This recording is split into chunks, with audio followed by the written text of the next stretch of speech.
नहमदु व नुसल्ली अला रसूलिहिल करीम अम्मा बाद फ़ाउज़ बिल्लाहि मिनश शैतानिर रजीम बिस्मिल्लाहिर रहमानिर रहीम। अस्सलाम वालेकुम दोस्तों, आप देख रहे हैं सनी टीवी। आज मैं आपको मिनटों में टेंशन दूर करने का एक आसान तरीका बताऊंगी। टेंशन और डिप्रेशन कम करने के लिए अमल तनफ़्फ़ुस यानी सांस की वर्जिश मुफीद है।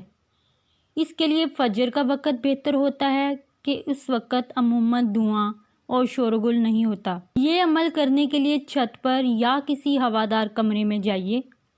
पहले अपनी उंगली नाक के उल्टे नथने पर रख कर मामूली सा दबाएं और नाक की सीधी जानब से सांस लें। अब सीधी तरफ दबाएं और उल्टी जानब से सांस निकाल दें। इस तरह कम से कम 30 बार ये अमल दोहराएं। अगर इससे ज़ायद भी कर लें तो कोई हर्ज नहीं।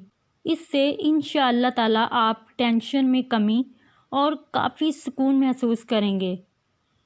आई होप कि आपको ये वीडियो छोटी सी बहुत ज़्यादा पसंद आई होगी। अगर वीडियो अच्छी लगी है तो वीडियो को ज़्यादा से ज़्यादा वीडियो को लाइक करें। हमारे इस चैनल को सपोर्ट करिएगा, आपकी सपोर्ट की हमें बहुत ज़रूरत है।